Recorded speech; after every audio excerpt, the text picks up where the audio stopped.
Hello everyone and welcome to the channel. I'm Emmanuel, I'm an Airbus pilot, and in today's video we are going to deal with the topic of the descent and different techniques and what the automation does and how it works. We're going to start with the initiation of the descent. You can see that we are quickly approaching our top of descent over here, and as soon as ATC clearance is received we are going to dial in the altitude. And now, very important, this is where Airbus differs from your favorite Boeing aircraft. In order to start the descent, you actually need to push the altitude knob in.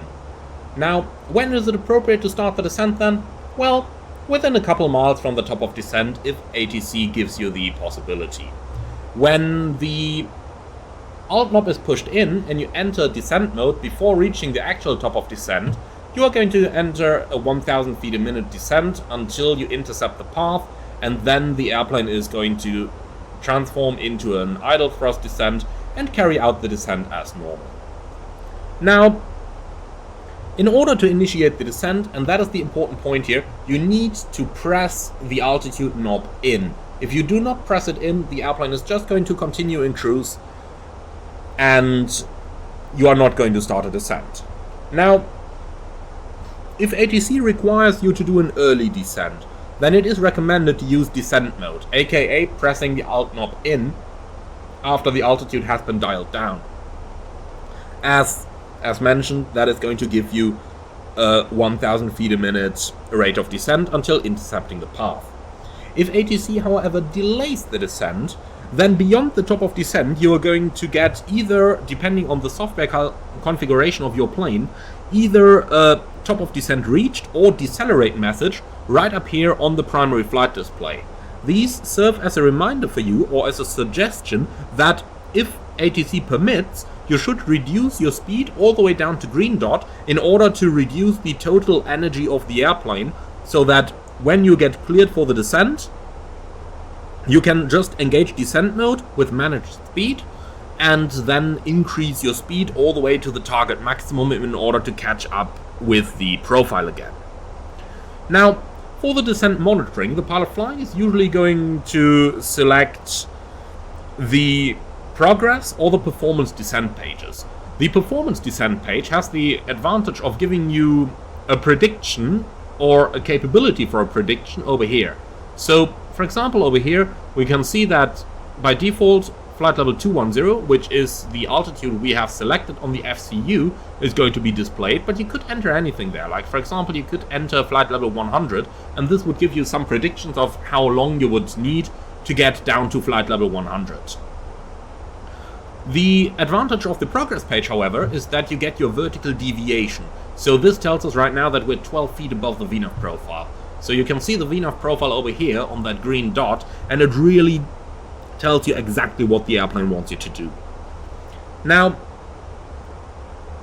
the pilot monitoring is usually going to keep the flight plan page so that you can see the predictions of what the airplane is going to do in terms of altitudes and further waypoints and so on. Now, like that, we monitor the vertical deviation all the way down. But let's talk about a couple of Airbus features that do come in handy to know about.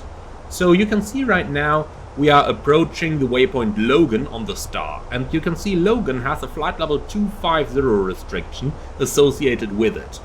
However, you can see ATC cleared us down to flight level 210, and we have dialed that into the FCU.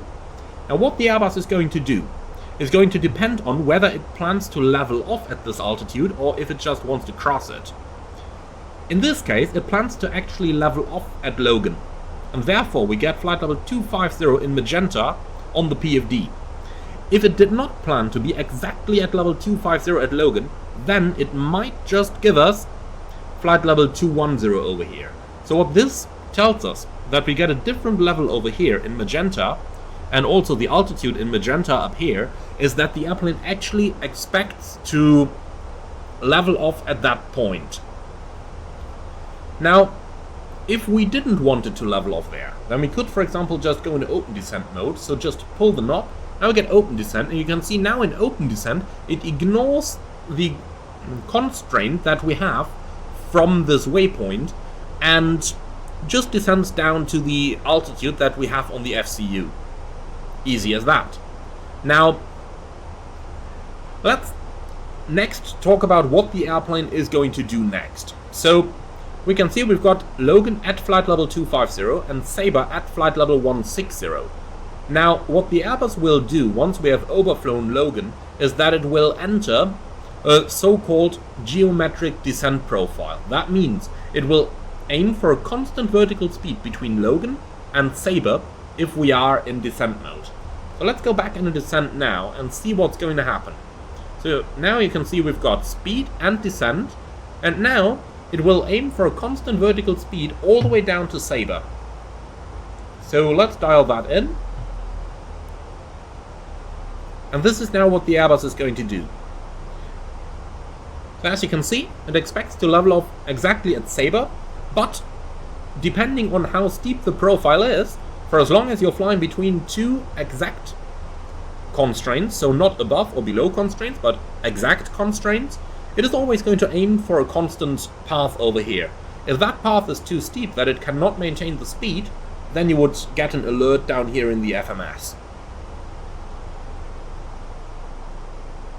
Alright, we are now about to approach a couple of clouds.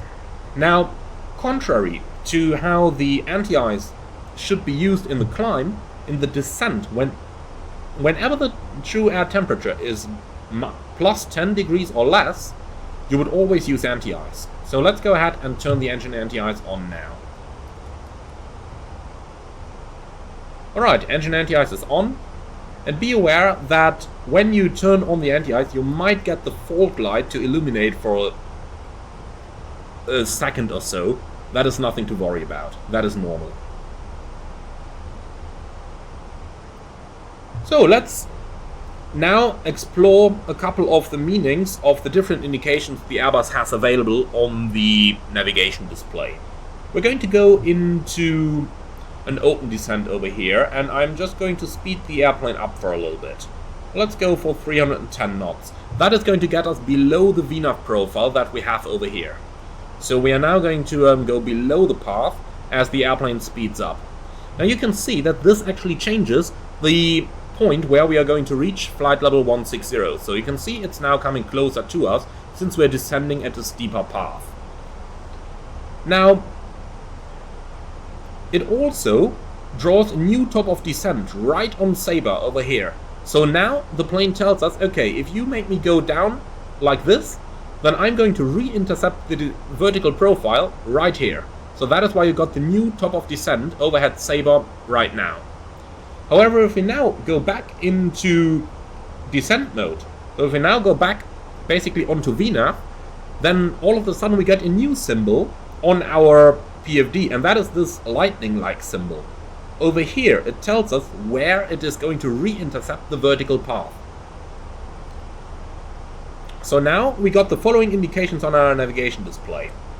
We're going to re-intercept the vertical path in about 2 nautical miles, and then at Sabre we're going to reach flight level 160 as we have dialed in, but also at Sabre it immediately wants to continue the descent. So that is why we've got both a level off arrow and a top of descent arrow, both on the same waypoint over there. As you can see, nicely re-intercepting the profile now, and down we go again. So now I'm going to dial in the altitude a little bit lower again, and again, since it has the Sabre restriction, we're seeing that in magenta.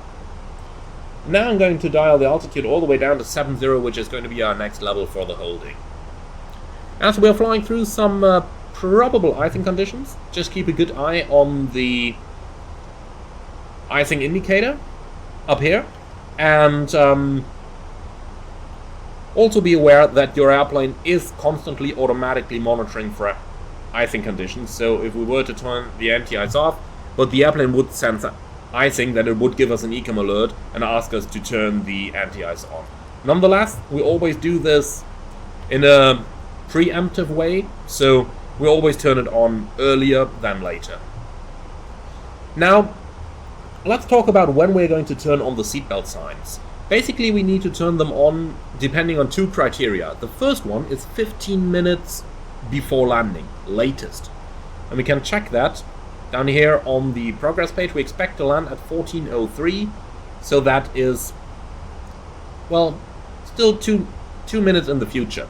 The other criteria is when passing level 150, and that's a hard criteria, so below level 150 or 15 minutes from landing, whichever comes first. We are going to turn on the seatbelt signs. So, on the topic of points that we might see on the nav display, you will see that little amber dot approaching. And this is a deceleration point. Over here, the plane plans to start the deceleration in order to meet the Weasel 250 knot restriction. Now, we are flying a little bit faster than the target speed right now, so it might happen that we have to help the plane with a little bit of speed brake. Completely normal, don't worry about that. And when we are already talking about indications on our displays, then it might be interesting to talk about what exactly these indications here mean on the primary flight display. And they are rather easy. In the middle, you got the target speed that VNAV is calculated upon, so 279 knots in our case.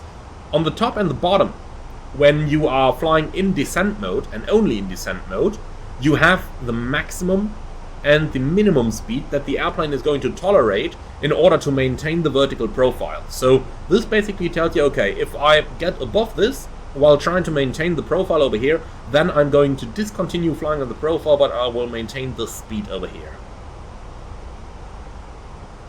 So now we're approaching the amber dot, and over there we will see how the airplane is going to reduce the speed target towards 250 and going to try and catch up that new speed.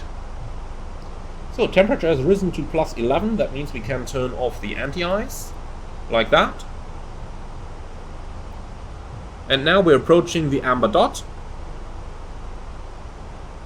And here you go, the speed target has reduced, and the airplane is now pitching up in order to start the speed reduction.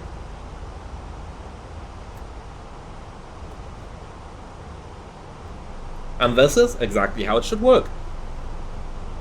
So let's talk about a little bit more details there. So, descent path adjustment.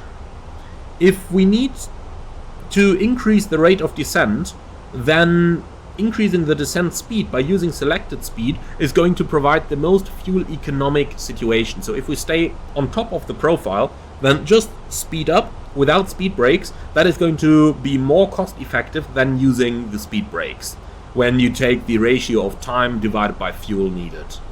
But if needed, the speed brake can always be used. So the general technique, if you are high on profile, is to maintain a high speed as long as possible, provided that ATC permits to fly above the speed limits. If the aircraft is high and at high speed, it is more efficient to keep the high speed until altitude star shows on the FMA than to decelerate at a level of, instead combining descent and deceleration. Now, I am just quickly going to toggle the active pause over here, since we have a couple of things to do and still a couple of things to talk about.